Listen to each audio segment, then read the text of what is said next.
Astaghfirullah. Alhamdulillah wassalatu wassalamu ala Rasulillah wa ala alihi wa sahbihi wa mawalah wa la hawla wa la quwwata illa billahi wa ba'du.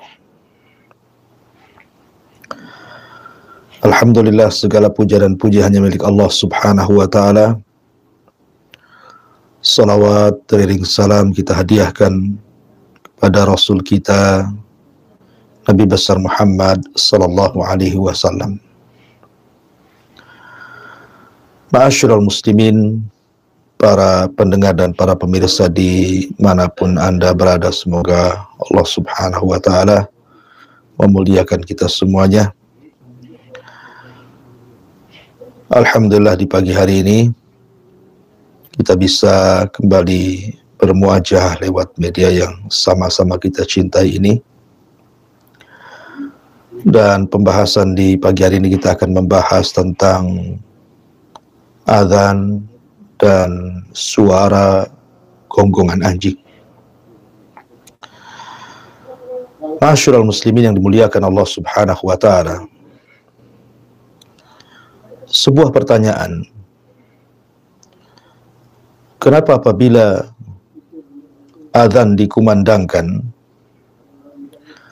terkadang ada sebagian anjing itu menggonggong? Ada apa dengan gonggongan anjing kaitannya dengan suara azan? Ma'asyiral muslimin yang dimuliakan Allah subhanahu wa ta'ala, namun sebelum saya jelaskan ke inti permasalahan, saya ingin menjelaskan tentang faedah azan yang disebutkan para ulama. Faedah azan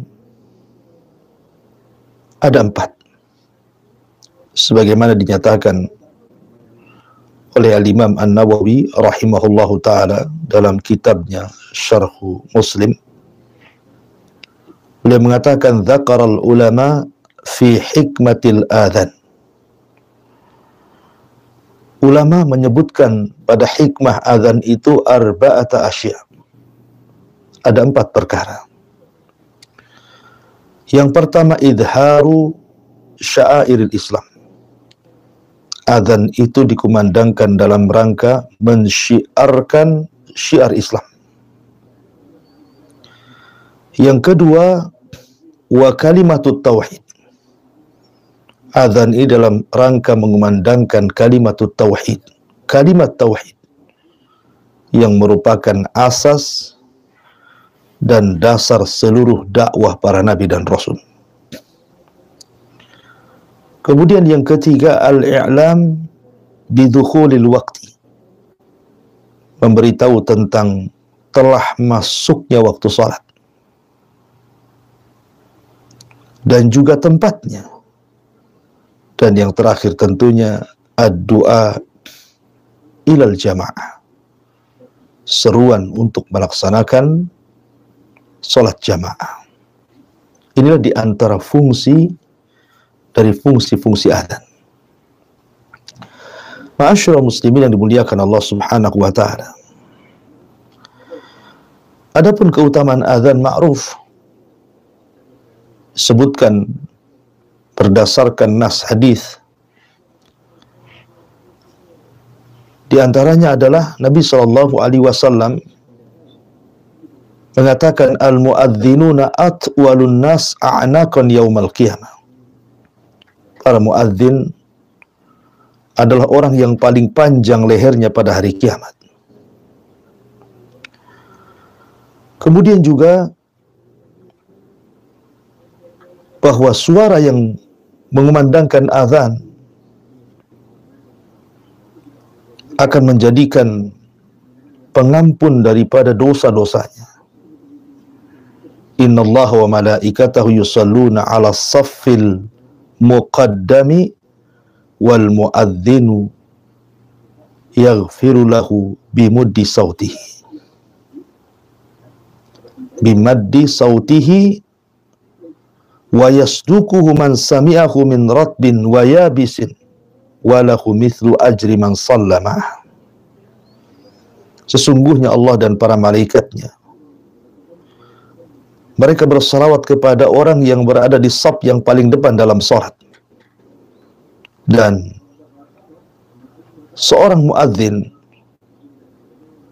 yughfar lahu bi maddi sautihi, akan diampuni dosanya sejauh suara azannya. Dari sini semakin kencang orang azan, maka semakin banyak dosa yang akan dihapuskan Allah Subhanahu wa taala. Kemudian juga suara atau seorang muadzin, berdasarkan firman Allah Subhanahu wa taala, sebaik-baik pemilik suara.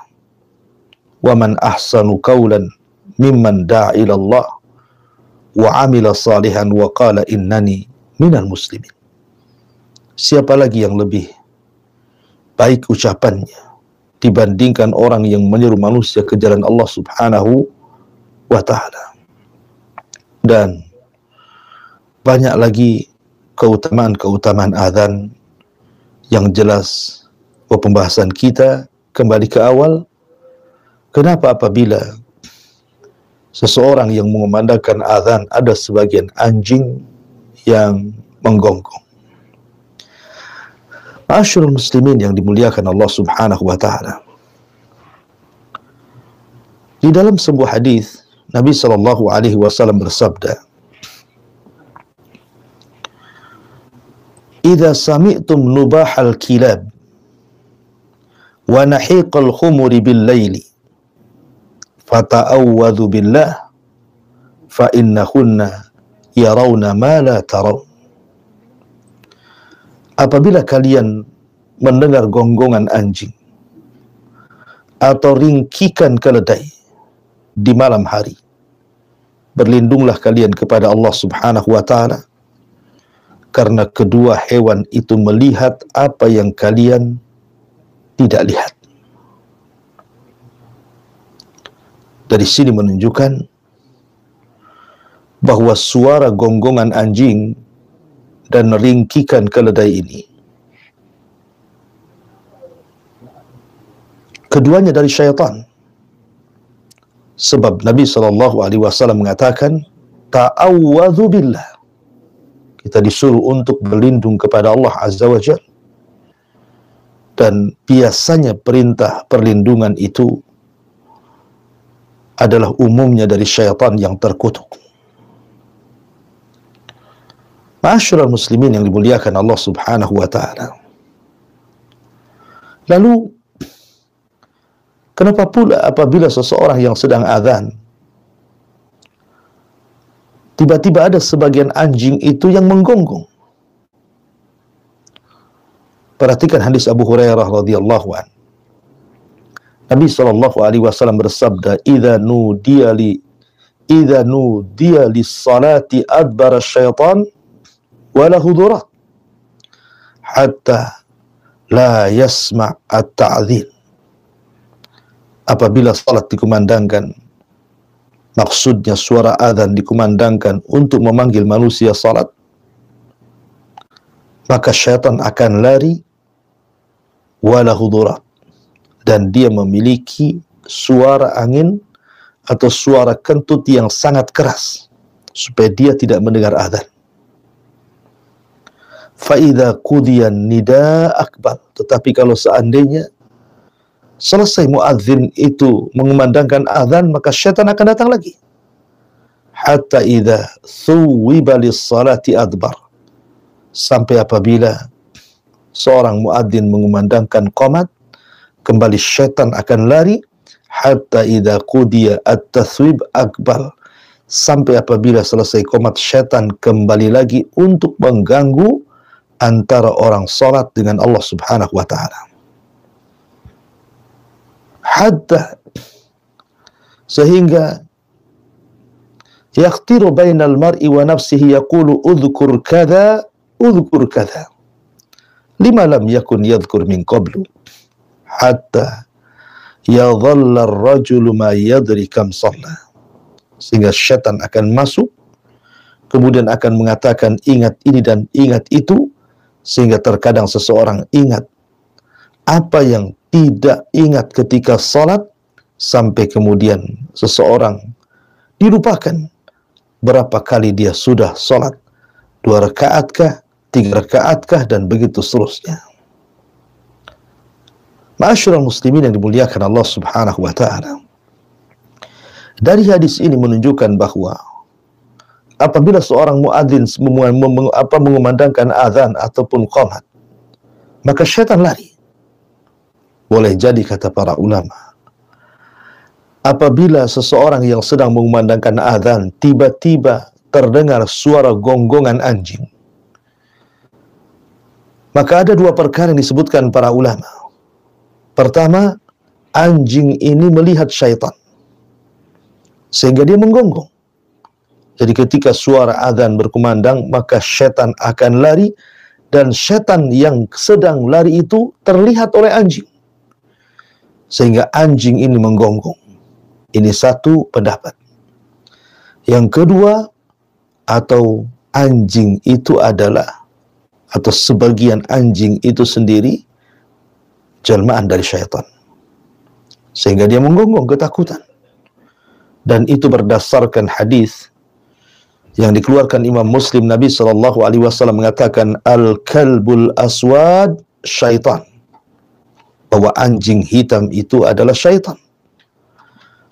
Bahkan para ulama mengatakan bahwa syaitan itu terkadang tatasawwar, tatasyakkal, dia bisa beralih rupa, bisa dalam bentuk unta, bisa dalam bentuk kalajengking, bisa dalam bentuk ular, bisa dalam bentuk kucing hitam, dan syaitan paling menyukai dalam bentuk anjing hitam. Berdasarkan hadis Nabi SAW, al-kalbul aswad syaitanun, bahwa anjing hitam adalah syaitan. Apalagi dengan warnanya yang hitam, maka itu lebih memperkuat kekuatan syaitan. Dari sini ada 2 perkara kenapa anjing menggonggong saat mendengar azan. Pertama, boleh jadi dia melihat syaitan sehingga menggonggong. Yang kedua, boleh jadi dia adalah syaitan sendiri, walaupun tidak semua anjing itu adalah jelmaan daripada syaitan. Ma'asyiral muslimin yang dimuliakan Allah Subhanahu wa taala. Dari sini kita sudah tahu alasannya kenapa apabila seorang muadzin mengumandangkan azan, kemudian syaitan lari. Nabi SAW dalam sebuah hadis, ketika ada seorang laki-laki keluar saat mendengar atau setelah mendengar suara azan. Laki-laki ini posisinya di masjid. Kemudian seorang muadzin mengumandangkan azan. Setelah azan, laki-laki ini tidak sholat, justru keluar masjid. Kata Nabi SAW, amma hadha faqad asa Abul Qasim. Adapun orang ini, maksudnya yang keluar masjid setelah suara azan, dia telah bermaksiat kepada Abul Qasim, maksudnya kepada Nabi SAW.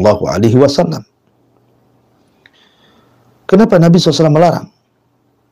Tidak boleh orang yang berada di masjid, kemudian dia mendengar suara azan, kemudian keluar dari masjid. Mungkin dia hendak sholat di rumah, atau hendak pergi kemana. Kenapa dilarang? Sebagian ulama mengatakan karena ini tasbih, menyerupai syaitan. Karena syaitan itu ketika mendengar azan dia lari. Maka jangan seperti syaitan. Apabila mendengar azan kemudian lari, tidak mau sholat di masjid. Ma'asyiral muslimin yang dimuliakan Allah Subhanahu wa taala. Adapun beberapa ahkam, hukum-hukum yang berkaitan dengan anjing, Nabi SAW sampai memerintahkan seseorang boleh membunuh anjing yang berwarna hitam. Dalam sebuah hadis dari Jabir bin Abdullah radhiyallahu an, Nabi Shallallahu Alaihi Wasallam memerintahkan untuk membunuh anjing. Sampai ada satu kasus, ada seorang wanita mendapatkan anjing di sebuah kebun, kemudian dibunuhnya. Kemudian Nabi Shallallahu Alaihi Wasallam melarang membunuh anjing tersebut, dan Rasul mengatakan, alaikum bil aswad, cukuplah yang dibunuh itu adalah anjing yang berwarna hitam saja. Dan tidak semua anjing. Dan itu juga berdasarkan hadis Abdullah ibn Mughaffal, bahwa Nabi SAW merintahkan untuk membunuh anjing, kemudian banyak para sahabat yang membunuh anjing. Tapi kemudian Nabi SAW memberikan rukhsah, keringanan. Boleh seseorang itu memelihara anjing fi kalbiz zar'i wa kalbil aini. Maksudnya anjing untuk memelihara ladang ataupun untuk memelihara rumah dan begitu seterusnya, tetapi bukan untuk dipelihara dalam rangka untuk main-main. Sebagaimana seseorang karena melihat kelucuan anjing seperti kucing, dia pelihara, dia rawat, dia hanya senang-senang dengan anjing tersebut, bukan karena menjaga kebun ataupun anjing buruan. Maka ingatlah sabda Nabi Shallallahu Alaihi Wasallam dalam sebuah hadis, man amsaka kalban fa innahu yanqusu kulla yaumin min amalihi qirat illa kalba harthin aw masyiatin. Kata Nabi Shallallahu Alaihi Wasallam, siapa yang kemudian merawat seekor anjing, maka sesungguhnya setiap hari dari amalannya akan dikurangi 1 qirat. 1 qirat itu 1 gunung Uhud. Setiap harinya seseorang ini akan dikurangi pahalanya seperti gunung Uhud, kecuali anjing tersebut adalah anjing untuk memelihara ladang ataupun anjing untuk berburu. Bahkan Nabi Shallallahu Alaihi Wasallam pernah mengatakan, innal malaikata la tadkhulu baitan fihi kalbun wala surah. Sesungguhnya malaikat tidak akan masuk ke rumah yang ada anjingnya dan juga yang ada gambar makhluk yang bernyawa di situ. Ma'asyiral muslimin yang dimuliakan Allah Subhanahu wa taala. Dari sini terjadi silang pendapat tentang hukum tarbiyatul kalbi fil Islam. Bagaimana memelihara anjing di dalam Islam. Maka ulama mengatakan, ittafaqal ulama ala anna tarbiyatal kilabi fil Islam. Sepakat para ulama bahwa tarbiyati artinya memelihara seekor anjing di dalam Islam itu haram hukumnya. Haram hukumnya. Illa limahtaj ilaiha, kecuali memang ada hajat untuk memeliharanya, seperti umpamanya seseorang digunakan untuk berburu, dan itu disebut anjing mu'allam, anjing yang memiliki pengetahuan, dan anjing yang memiliki pengetahuan dibolehkan dirawat hanya untuk berburu saja, ataupun anjing untuk menjaga kebun, ya, ataupun untuk menjaga anjing kambing-kambing, namanya muraqabatul hayawanat. Karena sebagian orang itu ketika menjaga kambing-kambing, maka terkadang diperlukan anjing, ya, supaya takut, ya, peliharaan itu dengan adanya anjing, sehingga mereka bisa tertib dan menurut kepada pemiliknya. Baik, intinya bahwa dari penjelasan dari awal sampai akhir, apa hikmah di balik gonggongan anjing dan rikikan keledai saat suara adzan berkumandang? Karena satu, boleh jadi dia melihat apa yang kita tidak lihat dari syaitan, atau dia sendiri adalah syaitan. Tentu akan berbeda dengan suara kokokan ayam, karena suara kokokan ayam, suara dik, adalah suara menandakan bahwa malaikat sedang turun. berdasarkan hadis Nabi Shallallahu Alaihi Wasallam, "Idza sami'tum siyahadik fas'alullaha min fadli, fa innaha ra'at malakan." Apabila kalian mendengar suara kokokan ayam di malam hari, maka mintalah kepada Allah dari karunia-Nya, karena sesungguhnya Dia sedang melihat malaikat. Wallahu a'lam bishawab. Ini yang bisa saya sampaikan. Saya kembalikan kepada moderator, fal yatafaddal mashkura. Jazakallahu khair wa barakallahu fiik Ustaz atas materi yang telah disampaikan di kesempatan yang berbagi ini. Semoga apa yang disampaikan bisa memberikan manfaat kepada kita semuanya dan menambah iman bagi kita semuanya. Baik para pendengar dan pemirsa, dimanapun Anda berada, selanjutnya kita akan memasuki sesi tanya jawab. Silakan bagi Anda yang ingin bergabung bertanya kepada Ustadz, Anda bisa menelpon kami melalui talian telepon di 0811 7006 106, atau Anda juga bisa mengirimkan pertanyaan Anda melalui redaksi Berkah Pagi di 0818 03 106 106.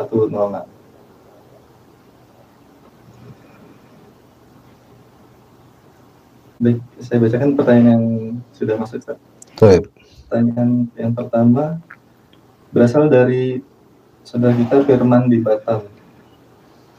Ustaz, bagaimana cara meminta maaf kepada seseorang yang pernah kita hina dan kita fitnah, sedangkan kita sudah tidak tahu di mana orang itu berada saat ini? Demikian, Ustaz. Ya, alhamdulillah, ini di luar tema. Bagaimana caranya seseorang bertobat kepada orang yang pernah disakitinya, sementara ketika seseorang hendak meminta maaf, orang tersebut sudah tidak ada. Ma'asyiral muslimin yang dimuliakan Allah Subhanahu wa Ta'ala, ingat bahwa setiap perbuatan itu ada balasannya. Al-jaza min jinsil amal. Jaza'u sayyi'atin sayyi'atu mithluha. Dan juga jaza'ul ihsan ilal ihsan. Bahwa balasan itu disesuaikan dengan perbuatan. Maka balasan keburukan terkadang dibalas dengan keburukan, sebagaimana balasan kebaikan juga dibalas dengan kebaikan. Makanya Allah mengatakan, wa man ya'mal mithqala dzarratin khairan yarah wa man ya'mal mithqala dzarratin syarran yarah. Siapa yang menanam kebaikan, dia akan menuai kebaikan. Siapa yang menanam kejahatan, dia pun akan menanam kejahatan. Maka setiap keburukan ada balasannya. Akan tetapi ketika seseorang ada niat untuk bertobat, maka Nabi mengatakan, kullu bani Adam khata'un wa khairul khata'ina tawwabun. Setiap anak Adam itu pasti mengalami kesalahan, tetapi sebaik-baik kesalahan adalah bertobat. Dosa itu terbagi menjadi 3. Dosa yang berkaitan dengan Allah, dosa yang berkaitan dengan pribadi, dan dosa yang berkaitan dengan orang lain. Kalau dosa yang berkaitan dengan Allah, tinggal istighfar, taubatan nasuha. Seseorang menyesal, tidak akan melakukan, kemudian seseorang meninggalkan, kemudian berazam terus istiqomah dan juga memperbaiki keburukan dengan kebaikan, maka selesai. Allah insya Allah akan mengampuni dosa kita. Atau berkaitan dengan diri sendiri, menzalimi diri sendiri, tinggal merubah dengan kebaikan. Tetapi menzalimi orang lain tentu juga akan berbeda, karena Allah Subhanahu wa Ta'ala akan tangguhkan ampunannya sampai orang yang dizalimi itu betul-betul memaafkan, atau kalau tidak terjadi kisos pada hari kiamat. Ma'asyiral muslimin yang dimuliakan Allah Azza wa Jalla. Lalu bagaimana caranya supaya kita dapat maaf dari orang yang pernah kita zalimi sementara dia sudah tidak ada? Boleh jadi dia sudah meninggal, boleh jadi mungkin dia antah berantah di mana. Maka para ulama mengatakan, pertama, bertobatlah kepada Allah Azza wa Jalla. Minta agar Allah Subhanahu wa Ta'ala mengampuni dosanya. Kemudian yang kedua, pujilah kalau memang Anda pernah memburuk-burukan orang tersebut, maka sekarang Anda harus ganti dengan pujian. Kalau Anda pernah menjelek-jelekan, ganti dengan pujian. Atau kalau Anda pernah mengambil haknya, maka Anda sedekahkan, niatkan sedekah ini pahalanya untuk orang yang Anda ambil haknya. Jadi kalau dalam bentuk barang, Anda bisa disedekahkan, atau dalam bentuk uang, Anda bisa sedekahkan, kemudian pahalanya diniatkan kepada orang yang Anda pernah ambil haknya. Atau kalau dalam bentuk cacian, dalam bentuk ghibah, dalam bentuk namimah, maka Anda perbaiki. Kalau Anda pernah jelek-jelekan, Anda sekarang, misi Anda memuji dia, menghilangkan keburukannya, menghilangkan aibnya. Walaupun tentu ini tidak sebanding, tetapi itu sudah ada usaha dan ada upaya supaya ringan hisabnya di hari akhir. Karena bagaimanapun kalau Anda memperhatikan hadis muflis, hadis orang yang bangkrut adalah orang yang satu sisi mau pahala, tapi sisi lain mau dosa. Akhirnya barter pahala dan dosa. Kalau seandainya masih tersisa, maka dia ada kesempatan masuk surga. Tapi kalau sudah tidak tersisa, terkadang Allah masukkan dia ke neraka. Na'udzubillah. Wallahu a'lam. Syukran Ustaz atas pencerahannya. Demikian, semoga tidak hanya bermanfaat bagi penanya dan juga semoga bermanfaat bagi para pendengar dan pemirsa yang lainnya. Baik, pertanyaan berikutnya Ustaz datang dari Abdullah di Batam. Assalamualaikum Ustaz. Waalaikumsalam. Bila dari sebelum azan banyak anjing yang menggonggong seperti bunyi meraung, apakah termasuk itu tanda melihat setan? Syukran. Ya, alhamdulillah. Tadi sudah saya bahas bahwa ada hadis Nabi SAW, apabila Anda mendengar suara gonggongan anjing atau ringkikan keledai di malam hari, maka bertaudlah kepada Allah Azza wa Jal, karena mereka melihat apa yang kita tidak lihat. Dari hadis ini kata para ulama bahwa gonggongan anjing saat mendengar azan itu ada dua perkara yang melatar belakanginya. Pertama, boleh jadi dia melihat setan yang sedang kabur karena mendengar suara azan sehingga anjing ini menggonggong. Kemudian yang kedua, atau boleh jadi anjing itu sendiri adalah syaitan. Apalagi dia anjing yang berwarna hitam, tetapi bukan berarti semua anjing hitam itu setan, tidak. Artinya setan itu suka menjelma menjadi anjing yang berwarna hitam, apalagi warna hitam itu warna yang disukai oleh setan. Ya, jadi itu alasannya. Tetapi kalau di luar daripada suara azan, ya kan, ya terkadang anjing menggonggong biasa, ya namanya anjing menggonggong. Tetapi kalau di malam hari memang ada nasnya, ya kalau di malam hari memang kita disuruh ta'awud apabila mendengar suara gonggongan anjing. Wallahu a'lam. Jazakallahu Ustaz atas penjelasannya. Demikian untuk penanya, semoga bisa dipahami dan juga bermanfaat bagi para pendengar dan pemirsa yang lainnya. Kemudian pertanyaan berikutnya dari Abu Safira di Batam. Assalamualaikum Ustaz. Waalaikumsalam. Bila dalam sholat saya saat membaca tasyahud awal karena anak tersilap, tiba-tiba anak kebablasan sampai akhir tasyahud akhir, apakah sholatnya sah? Demikian. Masalah bacaan tasyahud ada khilaf di antara ulama. Ada yang mengatakan bahwa tasyahud awal dengan akhir itu sama bacaannya. Tetapi ada juga yang mengatakan bahwa tasyahud awal itu sampai batas syahadat saja. Artinya sampai asyhadu an la ilaha illallah asyhadu anna Muhammadar Rasulullah. Baru tasyahud akhir mungkin dilanjutkan dengan salawat. Allahumma shalli ala Muhammad atau salat Ibrahimiyah. Kemudian juga secara hukum berbeda. Tasyahud awal itu wajib. Tasyahud akhir itu rukun daripada salat. Sehingga dari sini maka orang yang kemudian membaca tasyahud awal sampai kebablasan sampai terakhir sah. Karena ada yang berpendapat seperti ini. Kalaupun seseorang lupa tidak baca tasyahud sekalipun, maksudnya tasyahud awal, terkadang ada orang kemudian lupa langsung bangkit tanpa tasyahud awal, maka sholatnya sah. Yang jelas dia melaksanakan sujud sahwi. Kalau tasyahud awal ya, karena hukumnya wajib. Dan hukumnya wajib itu ketika lupa maka tidak mendatangkan, tetapi mendatangkan sujud sahwi lain dengan rukun. Kalau meninggalkan rukun maka mendatangkan yang rukun plus dengan sujud sahwi. Tapi kalau meninggalkan yang wajib maka tidak perlu mendatangkan yang wajib, cukup melaksanakan sujud sahwi. Apakah sah sholatnya? Sah insyaallah. Satu pertanyaan terakhir Ustaz. Yeah. Assalamualaikum Ustaz. Waalaikumsalam. Saya Lasmi di Depok. Saya pernah membuli tetangga saya dan sempat tidak saling menyapa dalam beberapa hari. Tapi alhamdulillah sekarang sudah baikan lagi.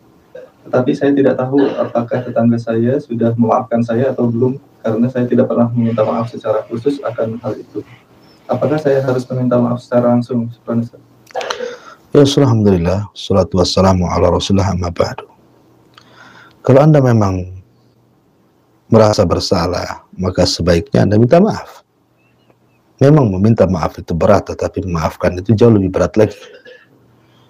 Lebih baik Anda dapat maaf di dunia dengan perasaan malu, daripada Anda kemudian tidak dimaafkan dan akan menjadi sebuah amalan bagi orang yang kita zalimi, di mana pahala yang sudah Anda lakukan diambil semuanya atau diambil sebagian besarnya kelak pada hari di mana terjadi kisos antara kita dengan dia di hadapan Allah Azza wa Jalla. Maka kalau Anda memang sudah baikan, alhamdulillah, memberikan taufik kepada Anda mau berbaikan kembali dan Anda mengakui kesalahan Anda, itu sudah bagus, karena di antara syarat taubat itu i'tiraf bin dzunub, mengakui bahwa Anda itu melakukan salah. Karena kebanyakan orang yang melakukan maksiat itu tidak mau mengakui bahwa dia sedang maksiat, bahwa dia sedang berbuat salah. Makanya awal taubat itu mengakui bahwa seseorang itu merasa salah, sebagaimana Adam alaihi salatu wassalam mengakui bahwa dia sudah melakukan kesalahan. Rabbana zalamna anfusana, ya Allah, kami telah menzalimi diri kami. Fa illam taghfir lana, kalau Engkau tidak mengampuni kami, wa tarhamna, dan tidak memberikan kasih sayang kepada kami, latakuna minal khasirin, tentu kami akan termasuk orang-orang yang merugi. Artinya Anda sudah mengakui Anda salah, karena ini berhubungan dengan dosa kepada orang lain, maka Anda harus meminta maaf kepada orang yang Anda zalimi. Kalau Anda pernah membuli dia, ya Anda minta maaf. Ya, tidak harus dijelaskan detail begitu ya, karena mungkin takut menyikap aib juga. Cukup datang, ya saya minta maaf kalau ada kata-kata saya selama ini yang kurang baik, kan bisa pakai bahasa umum seperti itu. Ya, datang, saya mungkin selama ini saya salah, mungkin ada ucapan saya yang terpleset, mungkin ada ucapan saya yang kurang baik, ucapan saya menyinggung, tolong maafin. Saya kira bisa pakai bahasa-bahasa yang umum ya, yang tidak harus kemudian memerinci. Karena bagaimanapun terkadang seseorang itu dalam pengucapan bahasa itu penting, apalagi dalam perkara minta maaf gitu ya. Karena namanya minta maaf itu kan kita minta kerelaan orang. Karena kita sudah berbuat jahat kepada dia, kita minta kerelaan orang memang berat. Ya, berat kita minta maaf. Terkadang malu di antara kita minta maaf. Tetapi ingat bahwa sesungguhnya orang yang dizalimi itu jauh lebih berat sebenarnya dia memaafkan kita. Tapi ada hati-hati yang Allah Subhanahu wa Ta'ala ciptakan lembut sehingga enak untuk memaafkan orang. Maka saya harapkan Anda minta maaf kepada orang yang Anda zalimi, itu lebih baik dan lebih bisa meringankan hisab Anda pada hari kiamat. Wallahu a'lam. Jazakallahu khair Ustaz atas penjelasannya, menjawab pertanyaan dari Ibu Lasmi di Depok. Semoga bisa dipahami oleh penanya dan juga bermanfaat bagi para pendengar dan pemirsa yang lainnya. Baik para pendengar dan pemirsa dimanapun Anda berada, selanjutnya kami meminta sedikit ringkasan kajian kepada Ustaz sebagai penutup pada program Berkah Pagi kali ini. Ya, alhamdulillah, salatu wassalamu ala rasulillah amma ba'du. Inti daripada pembahasan yang kita bahas di pagi hari ini, suara adzan adalah bagian daripada syiar Islam. Suara adzan adalah bagian daripada kalimat tauhid. Suara adzan adalah bagian daripada pemanggilan orang untuk melaksanakan salat jamaah, dan suara adzan juga memberitahu bahwa telah datang masuk waktu salat. Artinya adzan ini sebuah syariat yang sangat disyariatkan dalam Islam, karena dia adalah syiar yang tampak terkadang membedakan mana negeri Islam dan mana yang bukan negeri Islam. Ya. Makanya Nabi apabila menyerang sebuah kaum, maka didengar suara adzannya. Kalau tidak terdengar suara adzan, maka Nabi SAW akan menyerbunya. Tapi kalau Nabi mendengar suara adzan, maka Nabi tidak akan menyerbunya. Dari sini menunjukkan bahwa adzan terkadang menjadikan sebuah syiar bahwa adzan adalah bagian daripada tauhid yang sedang dikumandangkan. Kemudian yang kedua tentang masalah kenapa ada sebagian tempat apabila terdengar suara adzan tiba-tiba terdengar gonggongan anjing. bahkan ramai ya gunggungan anjing tersebut. Maka boleh jadi, saya ulangi dari awal, karena dua perkara. Boleh jadi anjing melihat setan yang sedang lari ketika mendengar adzan, boleh jadi anjing yang hitam itu adalah syaitan itu sendiri. Ya, wallahu a'lam. Ini diantara dua perkara yang bisa kita petik dari pembahasan di pagi hari ini. Saya kembalikan kepada moderator. Falyatafaddal mashkura.